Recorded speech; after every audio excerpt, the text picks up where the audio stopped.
Baru-baru ni viral tentang seorang student UMS yang panjat pokok untuk dapatkan line internet nak jawab exam. Betul ke sekarang ada lagi kehidupan-kehidupan macam tu kat pedalaman?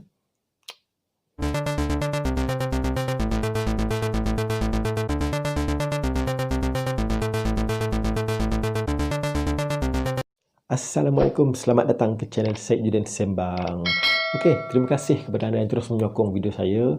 Dan hari ini saya nak bercakap tentang satu benda yang viral baru ni, yang mana seorang student daripada UMS yang telah pun panjat pokok dalam kawasan pedalaman kan. Dia panjat pokok, dia nak dapatkan line telefon ataupun line internet, nak dapat jawab exam, yang mana exam tu dibuat secara online kan. Sebenarnya aku baru habis menoreh getah tadi. Mula jam... Kenapa tuh? Aduh.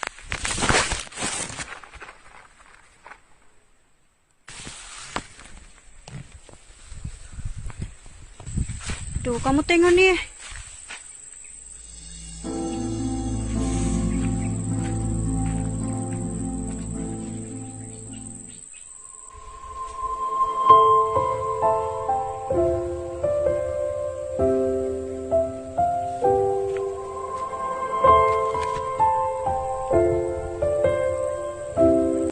Nampaknya pondok yang kita sudah buat rosak. Oh, minggu lalu kuat hujan, kuat angin lagi mungkin, sebab itulah kali runtuh. Nggak tahu lah, tapi mustahil lah runtuh, sebab kuat juga aku pasang tuh. Aduh, macam mana nih? Nggak apa, kita balik dulu di rumah sekejap. Ada lagi masa, sekarang baru jam 6.50 lebih, exam jam 9. Begitulah ceritanya. Dipendekkan cerita, aku sudah buat pondok untuk persediaan exam. Aku sudah buat video, kamu boleh tengok lepas nih. Tapi pondok tuh rusak sebab aku lama sudah tidak pergi di pondok tuh. Berminggu-minggu sudah, sebab aku kan banyak kerja. Aku kerja di ladang lah, menoreh getah lah, tolong parents lah. Jadi aku tidak tahu keadaan pondok tuh. Kali tadi pagi aku cek, rusak sudah. Jadi kita terpaksa memanjat pokok ini sekiranya kita ingin mendapatkan internet connection yang kuat sepanjang exam berlangsung.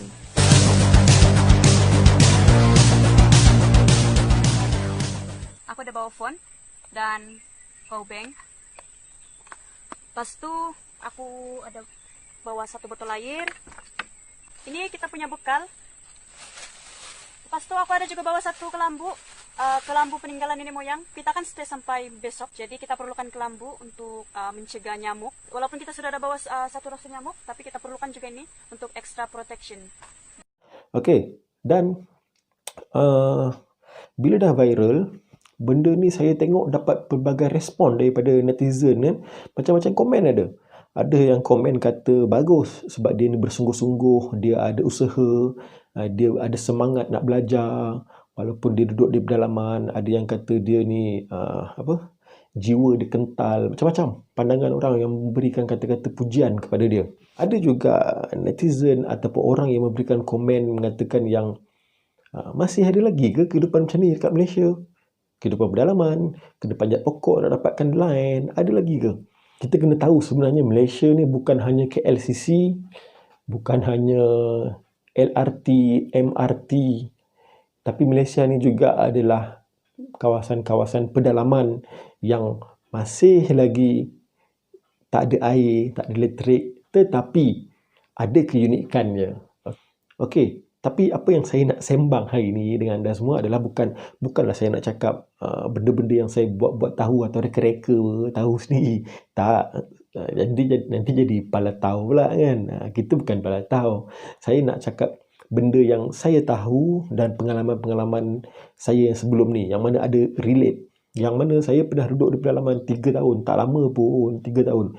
Tapi bila berlaku kes macam ni, saya dapat sedikit gambaran. Ada persoalan orang, kenapa tak boleh ada kemajuan, pembangunan dekat kawasan pedalaman kan? Sebenarnya saya pernah tanya dengan orang kampung.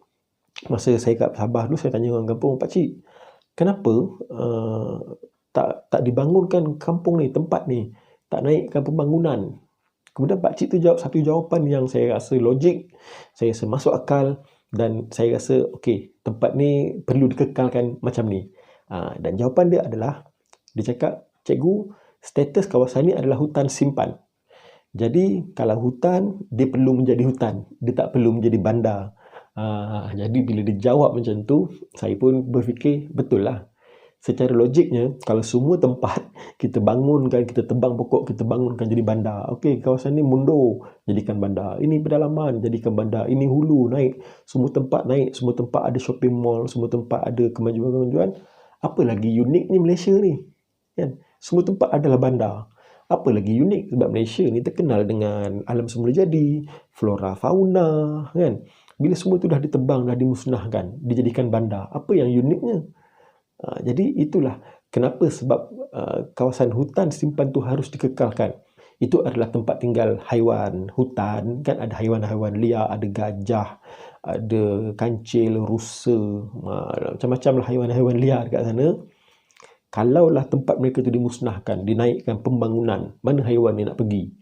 Itu yang jadi kes haiwan sesat masuk pergi ke pekan. Sebab tempat dia orang ni dah kena kacau. Hutan dia orang ni kita dah tebang pokok, dah musnahkan. Haiwan-haiwan pun lari. Jadi sebab itulah Pak Cik tu kata tak bolehnya ada pembangunan ataupun nak musnahkan hutan tu, nak naikkan bangunan apa semua dan sebagainya. Tapi logik lah bila saya fikir, betul lah. Itulah keunikan Malaysia. Bila kita nak rasa suasana tenang, kita nak tengok alam semula jadi, kita pergi tempat-tempat yang pedalaman, tempat-tempat yang khas, tempat-tempat yang special.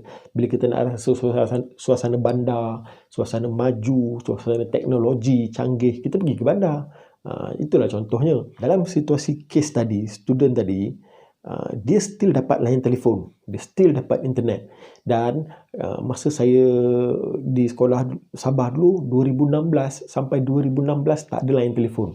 Tapi sekarang 2020, ya, dah ada layan telefon, dah ada layan internet. Macam mana saya tahu? Sebab bekas murid saya dulu, dia orang buat grup WhatsApp, dia orang invite saya, dia orang siap share gambar, dia orang pergi mancing lah, pergi gambar, macam-macam lah. Dan kemudian dia orang siap sembang pasal PUBG, pasal game. Maknanya dah ada line, dah okey, boleh main game kat dalam tu. Cuma ada time-time dia line tu tak elok lah, dia orang cakap. Lost juga kan. Dan ini bermakna ada perubahan yang dibuat oleh pihak bertanggungjawab. Bukannya tak ada sumbangan, tak ada bantuan, apa semua ada. Cuma dia kena berperingkat. Okay? Sekarang ni 2020 ni dah ada line telefon, dah ada line internet. Okey, baguslah. Dan yang kedua, masa saya dulu tak ada api, tak ada elektrik. Sekarang dah ada elektrik yang diusahakan oleh satu syarikat. Kan? Jadi dia orang bulan-bulan bayar ikut bil rumah.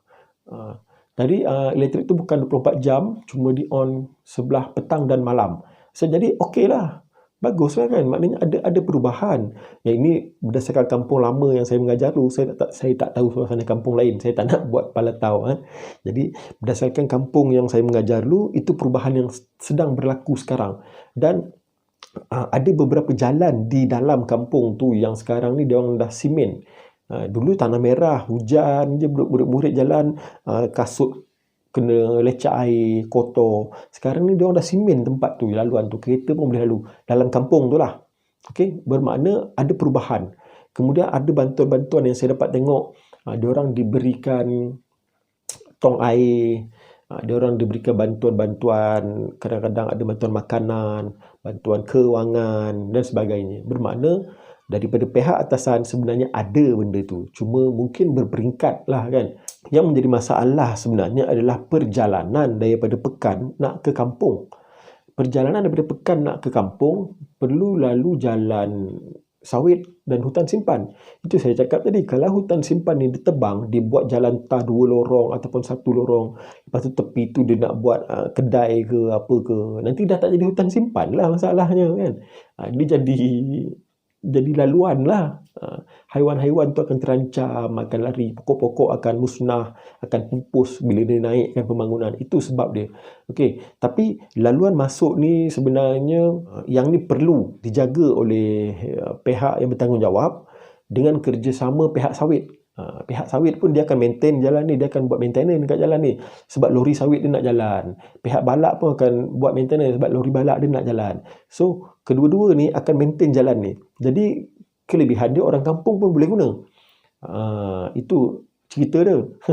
Tak boleh nak buat jalan tar dan sebagainya. Itulah kalau dia buat nanti, yang pertama akan mengganggu tempat tu, kan? Jadi dibuatlah suasana macam tu, tetapi dengan sentiasa perlu di-maintain. Tapi kalau musim yang hujan terlampau lebat, jalan lecak, itu memang tak boleh nak buat apalah, kan? Tapi dalam masa yang sama, pihak sawit dan juga pihak hutan simpan ni akan jaga jalan tu sebab dia orang pun nak guna.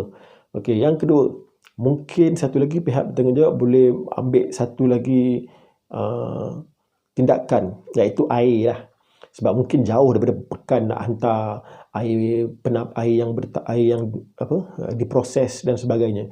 Tapi mungkin boleh buat satu inisiatif, cari air bukit, buatkan satu perigi, ataupun cari air bukit, buatkan satu saluran yang proper sikit untuk penduduk kampung.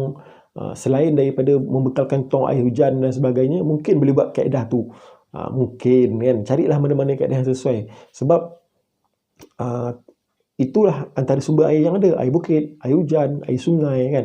Mungkin ada satu cara yang lebih proper untuk mendapatkan air yang bersih. Dan berkaitan dengan internet, line telefon, masa zaman saya dulu pun, kita nak dapatkan line telefon tu, ada satu bukit tu kita panggil bukit telefon. Dia lebih kurang 15 ke 20 minit daripada kampung. Dan kalau kita masuk, itulah checkpoint terakhir kita nak report, nak punch card dekat situ lah. Checkpoint terakhir kita nak beritahu family dan sebagainya. Lepas tu kita masuk 20 minit sampai kampung, sampai sekolah. Tapi bila daripada penduduk kampung, kalau ada emergency dan sebagainya, dia akan pergi ke bukit telefon ni, naik kereta atau motor, lebih kurang 20 minit, dekat situ lah dia boleh cakap. Dan suasana dia macam tu lah. Kita kena pergi ke tempat yang tinggi nak dapatkan line tu. Sekarang ni dekat kampung tu sendiri dah ada line. Macam dalam cerita yang viral ni, sebenarnya dah ada line, dah ada internet. Cuma dia nak dapatkan tempat yang tinggi supaya line tu lebih clear lah, kan. Kesimpulan dia daripada cerita tadi, yang pertama, tahniah kepada pelajar tersebut kerana anda menunjukkan satu sikap yang baik, sikap yang positif. Anda membuktikan di mana pun kita berada, belajar tetap kena belajar. Yang penting kita kena usaha, jangan putus asa, jangan rasa kekurangan dengan apa yang kita ada, tapi jadikan kekurangan itu sebagai kekuatan untuk kita berjaya. Tahniah, anda telah menunjukkan satu contoh yang baik. Yang kedua, kesimpulan dia adalah kita kena rasa bersyukur dengan apa yang kita ada. Sebab ada orang yang duduk di kawasan yang dalam dan kekurangan, tapi mereka bahagia sebab mereka bersyukur. Jadi janganlah kita pernah rasa satu tempat tu mundur dan sebagainya. Kita pergi satu tempat tu, mungkin kita akan boleh jatuh cinta dengan tempat tu sebab ada keseronokan di sana. Jadi itu saja cerita saya untuk video kali ini. Semoga ada manfaat, semoga ada kebaikan yang mana kita boleh ambil, yang mana kita boleh jadikan manfaat, dapatkan manfaat. Okey. Sedikitlah perkongsian saya tentang pengalaman di sekolah lama dulu, kan. Nak relatekan dengan cerita yang terkini ni supaya kita dapat gambaran betul ke ada lagi suasana macam tu. Okey, tapi saya percaya tahun demi tahun benda ni akan ditambah baik, yang mana line telefon, elektrik dan sebagainya mungkin akan ditambah baik selepas ni. Itu saja video kali ini. Kita jumpa lagi untuk video akan datang. Teruskan like, share dan subscribe. Semoga ada manfaat untuk anda semua. Kita jumpa lagi. Terima kasih. Assalamualaikum. Bye-bye.